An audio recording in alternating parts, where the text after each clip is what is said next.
Hello students, welcome back to our YouTube channel class with me. मैं रुचिका, आप लोगों की chemistry faculty. Hope you all are doing well. आप लोगों की पढ़ाई भी अच्छे से जा रही होगी। तो नियर अबाउट 2.5 मंथ्स पड़े आप लोगों के एग्जाम में। जिसने अभी तक भी पढ़ाई स्टार्ट नहीं की है तो बी सिंसियर, अभी से सिंसियर हो जाओ। अभी भी टाइम है आपके पास, आप 2.5 महीने में भी अच्छे से अच्छा स्कोर कर सकते हो। ठीक है, तो बिना टाइम वेस्ट करते हुए स्टार्ट करते हैं मतलब हमने सेशन को।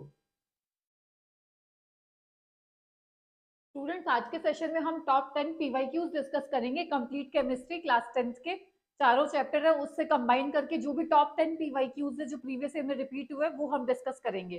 सेशन स्टार्ट करने से पहले मैं एक चीज और बता दूं, हम लोगों के ऑनलाइन बैचेस भी चलते हैं गूगल मीट पे, up to 10th class physics chemistry biology तीनों का।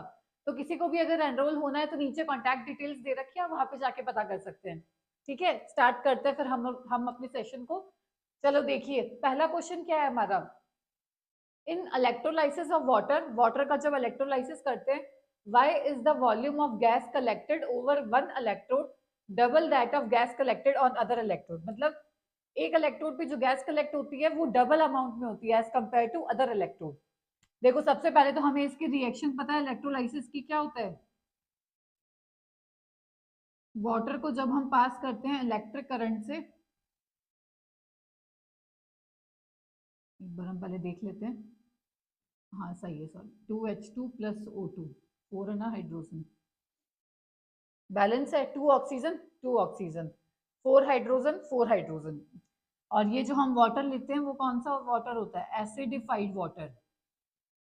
एसिडिफाइड का मतलब इसमें कुछ अमाउंट एसिड का मिला हुआ होता है। कौन सा एसिड होता है, बेसिकली सल्फ्यूरिक एसिड H2SO4 का कुछ अमाउंट इसमें मिक्स होता है, इसलिए हम इसको बोलते हैं एसिडिफाइड वाटर। इसको जब हम इलेक्ट्रिक करंट से पास करते हैं तो क्या फॉर्म होता है, 2H2 प्लस O2। अब आप ये देखो, ये क्या है, 2 मोल वाटर के हमने लिए तो क्या प्रोड्यूस हुआ, 2 मोल हाइड्रोजन गैस और 1 मोल ऑक्सीजन गैस। तो ये रेशियो क्या है, 2:1। तो ये पूछा हुआ है यही कि एक इलेक्ट्रोड पे गैस जो कलेक्ट होती है वो डबल अमाउंट में होती है, मतलब हाइड्रोजन गैस डबल अमाउंट में फॉर्म हो रही है as compare to oxygen gas. ये क्यों हुआ, क्योंकि हमने बैलेंस किया रिएक्शन को।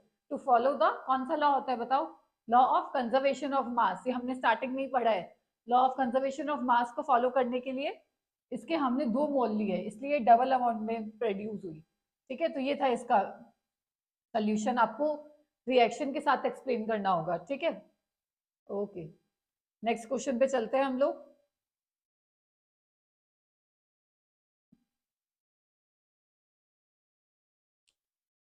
अगला सवाल है हमारा, a solution of potassium chloride when mixed with silver nitrate solution and insoluble white substance is formed, write the reaction।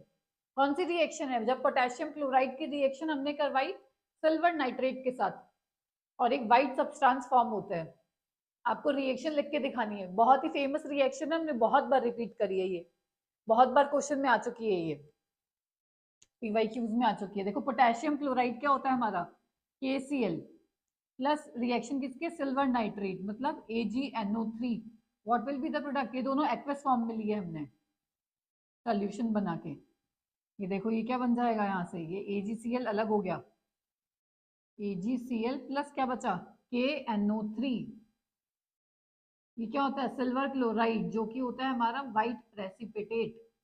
Precipitate पढ़ा है ना हम लोगों ने। प्रेसिपिटेट क्या होता है, एक इनसॉल्युबल सब्सटेंस जो डिसॉल्व नहीं होता, नीचे सेटल डाउन हो जाता है, उसको बोलते हैं हम लोग प्रेसिपिटेट। देखो यहाँ पे क्या हो रहा है, दोनों आयंस का एक्सचेंज हो रहा है, मतलब double displacement reaction. Double displacement reaction बहुत ही फेमस है, और प्रेसिपिटेशन भी है क्योंकि यहाँ पे एक प्रेसिपिटेट फॉर्म हो रहा है। ये थी हमारी रिएक्शन। इसका कलर आपको ध्यान रखना है, AgCl जो हमारा होता है वो व्हाइट कलर का प्रेसिपिटेट होता है। ठीक है,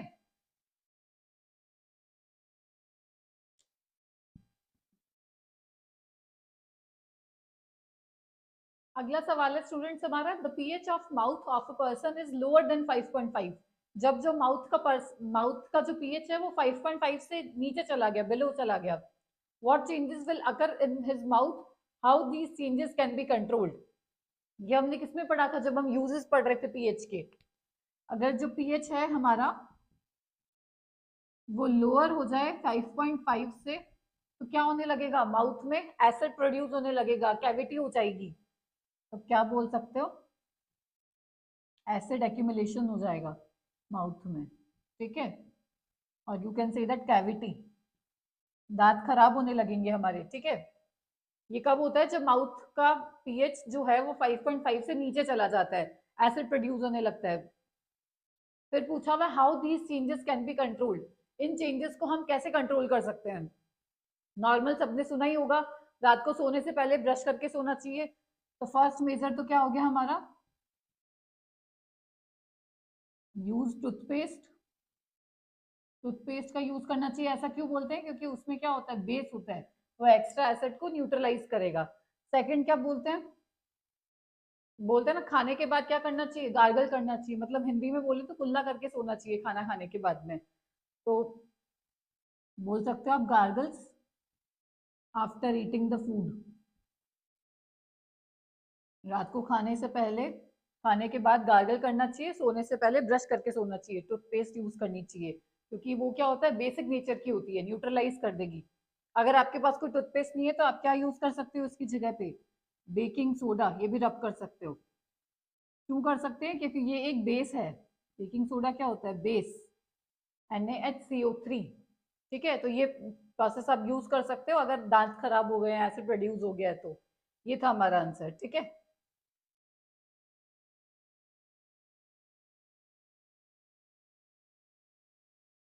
अगला सवाल है हमारा, in nature aluminium is found in combined state whereas silver और gold are found in free state, give reason. पूछा हुआ है आप लोगों से कि जो एल्यूमिनियम है वो कंबाइंड स्टेट में पाया जाता है, जबकि जो सिल्वर और गोल्ड है, मतलब Ag और Au है, वो फ्री स्टेट में मिलते हैं। इसका क्या रीजन है? सोचो कौन से टॉपिक से रिलेटेड है ये क्वेश्चन हमारा। It is based on reactivity series. पढ़ी है ना हमने, एक्टिविटी सीरीज बोल दो या रिएक्टिविटी सीरीज, एक ही बात है। सीरीज पढ़ी है हमने, एक डिक्रीजिंग ऑर्डर में एलिमेंट्स अरेंज होते हैं, ऊपर वाले जो होते हैं वो ज्यादा रिएक्टिव होते हैं, फिर लेस लेस, इस तरीके से। तो एल्यूमिनियम क्या है, ऊपर आता है, और नीचे फिर Ag और Au। मतलब क्या हुआ, जो एल्यूमिनियम है वो मोर रिएक्टिव है as compare to Ag and Au। ये दोनों लेस रिएक्टिव होते हैं, लेस रिएक्टिव। एलिमेंट्स जो ज्यादा रिएक्टिव होते हैं ना, वो अकेले बैठ ही नहीं सकते, वो किसी ना किसी के साथ रिएक्ट कर लेंगे। ऑक्सीजन, मॉइस्चर एनवायरनमेंट में जो भी ऑक्सीजन वगैरह प्रेजेंट है उसी के साथ रिएक्ट कर लेते हैं, ये इतने ज्यादा रिएक्टिव होते हैं। ये ऑक्सीजन के साथ रिएक्ट करके एल्यूमिनियम ऑक्साइड बना देगा, Al2O3। ये खाली बैठ ही नहीं सकता, ये इतने ज्यादा रिएक्टिव है, ऑक्सीजन के साथ भी रिएक्ट कर लेता है। जबकि जो Ag और Au है, ये बहुत कम रिएक्टिव होते हैं, ये किसी के साथ रिएक्ट नहीं करना पसंद करते। तो यही रीजन है इसका, क्योंकि एल्यूमिनियम जो है वो ज्यादा रिएक्टिव होता है as compare to silver and gold, इसलिए वो कंबाइंड स्टेट में मिलता है हमेशा। और सिल्वर और गोल्ड बहुत लेस रिएक्टिव है, इसलिए वो हमेशा फ्री मिलते हैं, सिंगल पाए जाते हैं, ठीक है। ये बेस था हमारे रिएक्टिविटी सीरीज के बेस पे।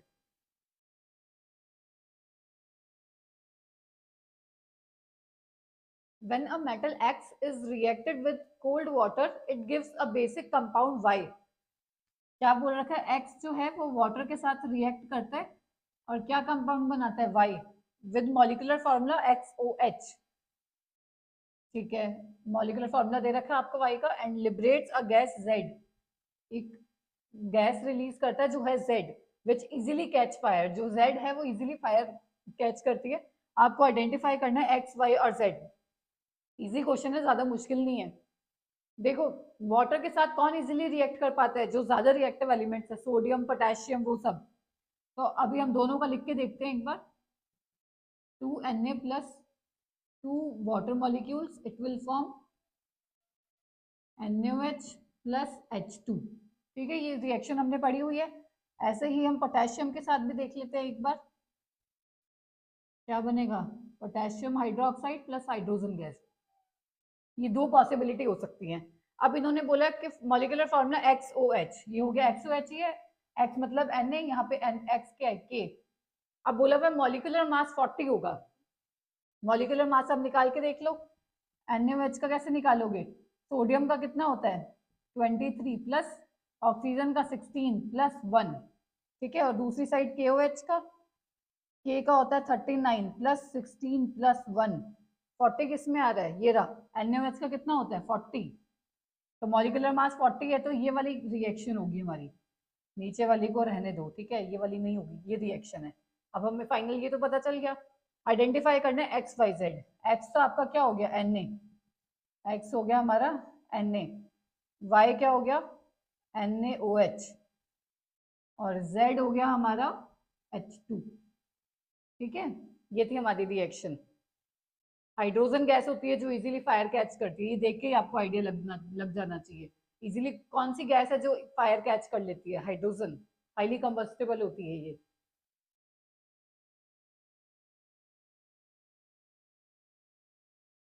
Explain why calcium metal after reacting with water starts floating on its surface. Write the chemical equation. देखो अब कैल्शियम की जगह आपको कोई और मेटल भी दे सकते हैं, मैग्नीशियम भी दे सकते हैं, तो सेम ही सवाल होगा, वो इससे चेंज हो गया तो कोई फर्क नहीं पड़ेगा, उससे रिएक्शन सेम ही रहेगी। देखो कैल्शियम की रिएक्शन हमने कराई वाटर के साथ में, क्या प्रोडक्ट फॉर्म होगा, एक तो कैल्शियम हाइड्रोक्साइड और साथ में हाइड्रोजन गैस रिलीज होगी। हमें ये पता है हाइड्रोजन गैस क्या होती है, लाइटेस्ट होती है, सबसे हल्की होती है, इसका एटॉमिक मास कितना होता है 1। तो ये बबल्स के फॉर्म में ऐसे ऊपर फ्लोट करने लगती है।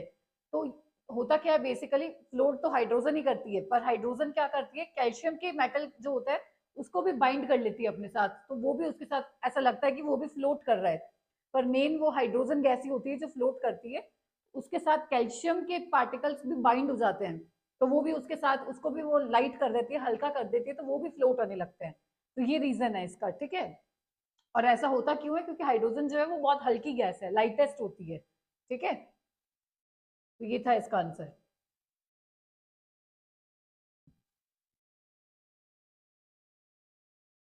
Right the next homologue of propanol and butanal. आपको अगला होमोलोग लिखना है इसका। होमोलोग मतलब CH2 ऐड करते जाओ, दो जो नेक्स्ट वाला मेंबर होता है वो CH2 से रेफर करता है, मतलब आगे वाला लिखना है तो प्लस CH2 कर दो, पीछे वाला लिखना है तो माइनस CH2 कर दो। देखो जैसे इसका हमें होमोलोग लिखना है, नेक्स्ट वाला लिखना है, तो क्या करोगे प्लस CH2, एक कार्बन और बढ़ा दो, तो क्या फॉर्मूला बन गया CH3 CH2 CH2 CH2OH। ये था हमारा प्रोपेनोल। ये क्या हो गया हमारा ब्यूटेनोल, क्योंकि 4 कार्बन है तो ये हो गया हमारा ब्यूटेनोल। सिंपल था। ऐसे हम ब्यूटेनल का देखते हैं, इसमें भी क्या करेंगे प्लस CH2 ऐड कर देंगे, क्या बन गया CH3 CH2 CH2 CH2 and CHO। 1 2 3 4 5 5 carbon हो गए, तो क्या बन गया पेंटेनल। ठीक है, सिंपल था, बस CH2 ऐड कर देना आपको। अगर उल्टा पूछा हुआ होता, इसका पहले वाला मेंबर पूछा है तो एक CH2 माइनस कर देना है। ये तरीका है होमोलोग निकालने का, ठीक है।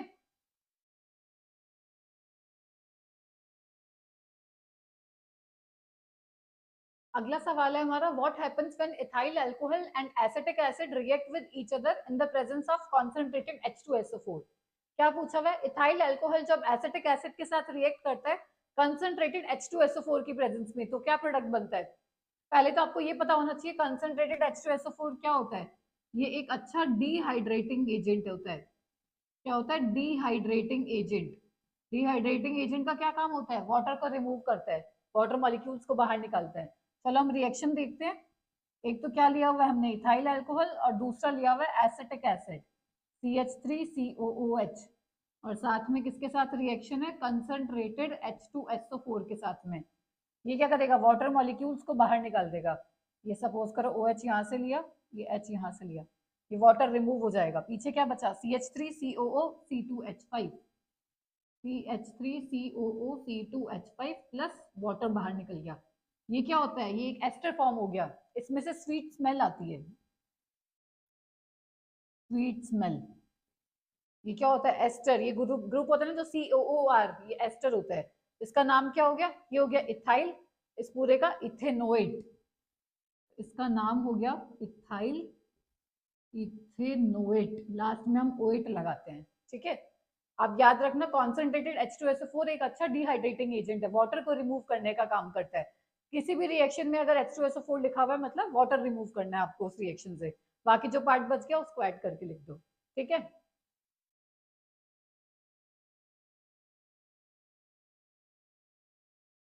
What is hydrogenation and what is it's industrial application. Hydrogenation क्या होता है और उसकी एक इंडस्ट्रियल एप्लीकेशन बतानी है। बहुत इंपॉर्टेंट क्वेश्चन है, 2 बार रिपीट हुआ है, CBSE 2014 और 15 दोनों एग्जाम में रिपीट हुआ है, तो अच्छे से ध्यान रखना। हाइड्रोजनेशन का मतलब होता है एडिशन ऑफ हाइड्रोजन। हाइड्रोजन का जो ऐड होना होता है उसको हम लोग बोलते हैं हाइड्रोजनेशन। और what is it's industrial application? Industrial application क्या है? ये अनसैचुरेटेड जो ऑयल वगैरह होता है, फैट होता है, उसको वेजिटेबल घी या फिर आप कह सकते हो वनस्पति घी जो हम यूज करते हैं उसमें कन्वर्ट करने का काम करता है। हम लिख सकते हैं अनसैचुरेटेड फैट और oil, you can say that, plus H2 hydrogen की रिएक्शन होती है। कौन से कैटलिस्ट के प्रेजेंस में होते हैं? निकल, प्लैटिनम या फिर पैलेडियम, कोई भी यूज कर सकते हो। निकल मोस्ट कॉमन है जो हम यूज करते हैं। और ये प्रिपेयर क्या करता है? वेजिटेबल घी प्रिपेयर करता है, या आप इसको वनस्पति घी भी बोल सकते हो। ये क्या होता है? अनसैचुरेटेड मतलब डबल या ट्रिपल बॉन्ड। और ये क्या होता है? Saturated means single bond. ये है इसकी इंडस्ट्रियल प्रिपरेशन, बहुत इंपॉर्टेंट है, अच्छे से ध्यान रखना। हाइड्रोजनेशन।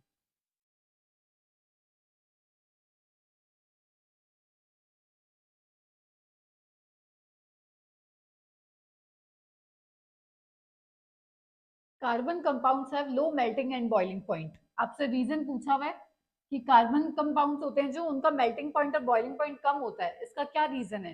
देखो, कार्बन कंपाउंड्स क्या बनाते हैं हमारे? कोवलेंट बॉन्ड बनाते हैं, कोवलेंट बॉन्ड फॉर्म करते हैं, जो कि बनता है हमारे शेयरिंग ऑफ इलेक्ट्रॉन से। ठीक है, इसमें क्या होता है? Weak force of attraction, weak force of attraction. दो एटम्स के बीच में जो फोर्स ऑफ अट्रैक्शन होता है वो काफी वीक होता है, तो उनको ब्रेक करना इजी होता है, इसलिए इनका जो मेल्टिंग पॉइंट और बॉइलिंग पॉइंट होता है वो कम होता है। किसी दो सब्सटेंस के बीच में अगर फोर्स ऑफ अट्रैक्शन कम है तो हम उसको अगर थोड़ा सा भी बॉइल करेंगे तो वो इजीली ब्रेक हो जाएगा, इसलिए इसका जो मेल्टिंग पॉइंट और बॉइलिंग पॉइंट होता है वो कम होता है। और दूसरी साइड में आयनिक का भी बता दूं, आयनिक कैसे बनता है? ट्रांसफर ऑफ इलेक्ट्रॉन से। इसमें क्या होता है? Strong force of attraction, ions के बीच में बना है, ट्रांसफर से बनता है, तो इसमें स्ट्रॉन्ग फोर्स ऑफ अट्रैक्शन होता है, जिसकी वजह से इसका मेल्टिंग पॉइंट और बॉइलिंग पॉइंट क्या होता है? हाई, क्योंकि फोर्स ऑफ अट्रैक्शन ज्यादा है, उसको ब्रेक करना मुश्किल है, ज्यादा टेम्परेचर देना पड़ेगा तभी वो सब्सटेंस ब्रेक हो पाएगा। तो ये रीजन है। अगर वीक फोर्स ऑफ अट्रैक्शन है तो low melting point boiling point होगा, अगर स्ट्रॉन्ग फोर्स ऑफ अट्रैक्शन है तो मेल्टिंग पॉइंट और बॉइलिंग पॉइंट हाई होगा, इसलिए कोवलेंट का लो होता है और आयनिक का हाई होता है। Show the formation of MgCl2। Magnesium chloride क्या बॉन्ड बनाता है? आयनिक बॉन्ड बनाता है, इसका फॉर्मेशन देखना है। चलो हम देखते हैं। एक साइड है मैग्नीशियम जिसका एटॉमिक नंबर होता है 12, इसको कैसे लिखेंगे? 2 8, ये हो गया 10 और 2, ये हो गया हमारे मैग्नीशियम का। दूसरी साइड क्लोरीन का कितना होता है? 17, 2,8,7, ये इसका आउटर मोस्ट शेल में 2 इलेक्ट्रॉन्स, ये इसका आउटर मोस्ट शेल 7 इलेक्ट्रॉन्स। जितने इलेक्ट्रॉन्स होते हैं बाहर वाले शेल में उसको हम डॉट से रिप्रेजेंट करते हैं। मैग्नीशियम में कितने हैं? 2। एक क्लोरीन में कितने? 7, 1 2 3 4 5 6 एंड 7। हमारे पास 2 क्लोरीन है तो ऐसे ही यहाँ भी बनाएंगे, 1 2 3 4 5 6 एंड 7। हमने केमिस्ट्री में ये पढ़ा है जो इलेक्ट्रॉन को लूज करता है उस पर पॉजिटिव चार्ज आता है, और जो इलेक्ट्रॉन को गेन करता है उस पर नेगेटिव चार्ज आता है। और ये गेन और लूज करते क्यों है? स्टेबिलिटी के लिए। इनको अपना ऑक्टेट पूरा करना है, आउटर मोस्ट में 8 इलेक्ट्रॉन चाहिए, तो इसके पास दो पॉसिबिलिटी है, 2 इलेक्ट्रॉन लूज करे या फिर 6 गेन करे। ये क्या करता है? 2 इलेक्ट्रॉन लूज करता है, एक तो दे दिया इस क्लोरीन को, एक दे दिया इस क्लोरीन को। अब इसके पास क्या कॉन्फ़िगरेशन रह गया? 2,8 स्टेबल हो गया। दूसरी साइड क्लोरीन 2 8 8, ये इससे एक शेयर कर लिया ना इसने, इसके भी ऐसे 8 हो गए, इसके भी 6 7 इसके पास खुद के पास थे, एक मैग्नीशियम से शेयर कर लिया। तो फॉर्मूला क्या बन गया हमारा? MgCl2, या फिर ऐसे बोल सकते हो Mg ने 2 लूज करे तो 2 पॉजिटिव, 2 क्लोरीन है Cl और एक गेन करा तो नेगेटिव, ये फॉर्मूला बन गया हमारा MgCl2। इस दौरान जो बॉन्ड बनता है वो होता है आयनिक बॉन्ड, क्योंकि ये बना है ट्रांसफर ऑफ इलेक्ट्रॉन से। अगर शेयरिंग से बनता तो वो कौन सा होता? Covalent bond. ये ट्रांसफर ऑफ इलेक्ट्रॉन से बना है तो ये आयनिक बॉन्ड है। ठीक है,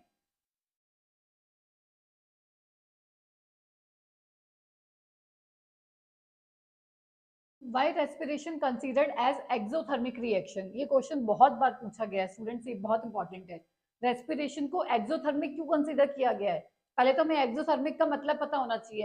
एक्सोथर्मिक मतलब रिलीज ऑफ हीट, जिस भी रिएक्शन में हीट बाहर निकलती है उसको हम एक्सोथर्मिक बोलते हैं।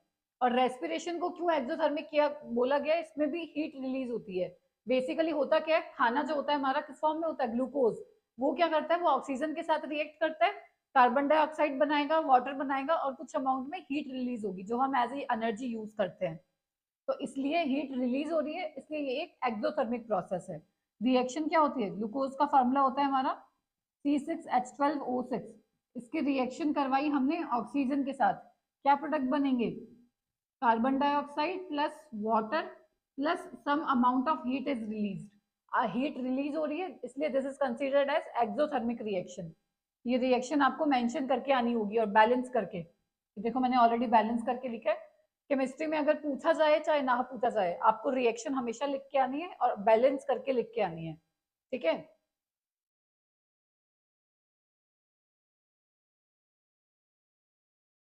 तो हमने डिस्कस कर लिए टॉप 10 PYQs जो भी बहुत ज्यादा रिपीट हो चुके हैं क्वेश्चंस। तो इसमें कोई भी डाउट रह गया हो, कोई क्वेश्चन नहीं समझ में आया, तो आप नीचे कमेंट सेक्शन में पूछ सकते हैं। और ज्यादा से ज्यादा लोगों को शेयर करना ताकि हम अच्छे से अच्छा कंटेंट प्रोवाइड कर सके आप लोगों को। बाकी तो ऑनलाइन बैचेस है ही, अगर किसी को भी एनरोल होना है तो कॉन्टैक्ट डिटेल्स आपको ऑलरेडी गिवन है। मिलते हैं फिर नेक्स्ट वीडियो में, तब तक के लिए गुड बाय।